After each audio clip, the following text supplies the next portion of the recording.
অবাক হবেন, বাংলাদেশের ইতিহাসে এত চিন্তাশীল বাজেট এর আগে হয়েছে বিদায় আমার জানা নেই। এবং সেটা দেবব্রত ভট্টাচার্য বলেছেন যে সর্বাধিক চিন্তাশীল বাজেট তো আপনারা বোঝেন, অর্থ ব্যবস্থাপনা।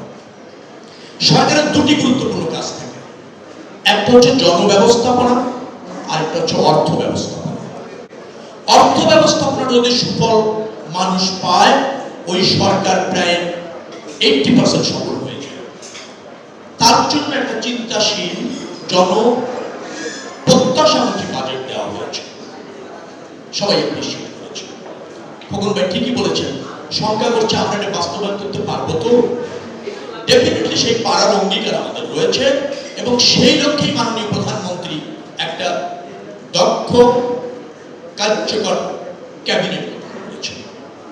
বাজেটে যদি আপনি লক্ষ্য করেন, তিনটি জায়গায় বাজেট চমৎকারভাবে বিন্যাস ঘটিয়েছে। একটা সর্বাধিক প্রাধান্য পেয়েছে কি জানেন? দক্ষ মানব সম্পদ উন্নয়ন সর্বাধিক গুরুত্ব পেয়েছে এবং সেক্ষেত্রে সবচেয়ে বেশি ব্যয় রাখা হয়েছে। শিক্ষা, স্বাস্থ্য, দক্ষ মানব সম্পদ উন্নয়ন আমাদের একান্ত প্রয়োজন, এই বাজেটে সেটা নিশ্চিত করা হয়েছে। সেকেন্ড হচ্ছে অবকাঠামো উন্নয়ন। অবকাঠামোর উন্নয়ন ছাড়া অর্থনীতি সচল থাকে না, বেসরকারি বিনিয়োগ এবং সরকারি বিনিয়োগ বৃদ্ধি পায় না, কর্মসংস্থান নিশ্চিত হয় না, যার জন্য অবকাঠামো উন্নয়নটাকে বিশেষ গুরুত্ব দেওয়া হয়েছে। আরেকটা হচ্ছে সামাজিক সুরক্ষা, অর্থাৎ প্রান্তিক মানুষকে সুরক্ষা দেওয়ার জন্য এই বাজেটে বরাদ্দ রাখা হয়েছে এবং তার বিন্যাস করা হয়েছে যাতে প্রান্তিক মানুষ এই রাষ্ট্রের তার অধিকার নিশ্চিত হয়, তার ভালোভাবে এই রাষ্ট্রে বেঁচে থাকার সুযোগগুলি অবাধভাবে ত্বরান্বিত থাকে, সেটা করা হয়েছে। তার মানে তিনটি জায়গায় বাজেট চিন্তাশীলভাবে শতভাগ জনগণের অর্থ জনগণের কল্যাণে ব্যয় করার পরিকল্পনা নিয়েছে এবং সেই লক্ষ্যে এই রাষ্ট্র ব্যবস্থাপনা চলবে তার অঙ্গীকার জনগণের কাছে করেছে। যার ফলে আমি বলতে পারি যে বাংলাদেশের ইতিহাসে যে কোনো সময়ের চেয়ে চিন্তাশীল এবং জন আকাঙ্ক্ষার বাজেটের সফল হতেই হবে। কর প্রচুর ছাড় দেওয়া হয়েছে, কিন্তু আহরণের ক্ষেত্রে আবার একটা ন্যায্যতা বিন্যাস প্রতিষ্ঠিত করা হয়েছে, যার ফলে 9,38,000 কোটি টাকার যে বাজেট জনগণের কাছে উপস্থাপনা করা হয়েছে, তার যে এডিপি রাখা হয়েছে 3 লাখ কোটি টাকা, 1,90,000 কোটি টাকা আভ্যন্তরীণভাবে যোগান দেওয়া হবে, 1,10,000 কোটি টাকা বৈদেশিক ঋণ এবং সহায়তার মাধ্যমে মিটার করা হবে। অর্থাৎ আমাদের এডিপি এবং অনুন্নয়ন ব্যয়, রাষ্ট্র ব্যবস্থাপনার ব্যয়ের মধ্যে যে সামঞ্জস্য রাখা হয়েছে, অর্জিত বা আয়ের অর্থ ব্যয়ের ক্ষেত্রে সেটা সত্যি একটা বিচক্ষণতার পরিচয়, একটা দূরদর্শিতার পরিচয়, একটা জনবান্ধব অর্থ ব্যবস্থাপনার সুস্পষ্ট নিদর্শন।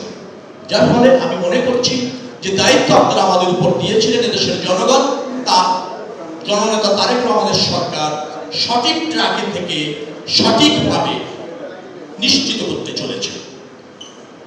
কথার বাড়াবো না, বাজেট নিয়ে আমার মনে হয় সবচেয়ে কম হয়েছে।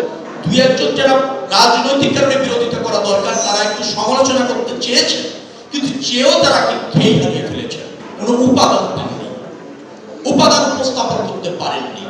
যার ফলে আমি মনে করছি যে আপনাদের যে সরকার, সেই সরকার তার যে দায়িত্ব তার সঠিকভাবে পালন করতে চলেছে। আপনাদের নির্বাচিত প্রতিনিধি হিসেবে সরকারে আমি আছি, যে দায়িত্ব আমার উপর বর্তিয়েছে ডেফিনেটলি তা অক্ষরে অক্ষরে পালন করবার জন্য নিবেদিত থাকবো। ঈদ পুনর্মিলনে নিশ্চয়ই এবার ঈদ যাত্রাটাও স্বস্তির ছিল, মনোরম ছিল, অনেক সীমাবদ্ধতার মধ্যে দিয়ে একটা স্বস্তির যাত্রা করা গিয়েছে। ঈদ পরবর্তী ঢাকা ফেরা সেটাও আমরা কিন্তু নিরাপদ এবং স্বস্তিদায়ক করতে সক্ষম হয়েছে। আগামী দিনে এই রাষ্ট্র আপনি নিরাপদে থাকবেন, এই রাষ্ট্র আপনার অধিকার প্রতিষ্ঠিত হবে, এই রাষ্ট্র আপনার মালিকানা প্রতিষ্ঠিত হবে, সেইভাবে সরকার পরিচালিত হচ্ছে। আপনারা এই সরকারের প্রতি আস্থা রাখুন, সরকারের হয়ে এই দলের হয়ে জনমত গঠনের জন্য নিজেকে সজাগ রাখুন, এই প্রত্যাশা রাখছি। আপনাদের ব্যক্তি জীবন সুন্দর হোক, সফল হোক, মঙ্গলময় হোক এবং আইনজীবী যারা এই লিগ্যাল সেলে আছেন কেউ সুপ্রিম কোর্টে আছেন, কেউ লোয়ার কোর্টে আছেন। তারা দলের জন্য নির্বাচনে যে অবদান রেখেছেন তার জন্য দল কৃতজ্ঞ।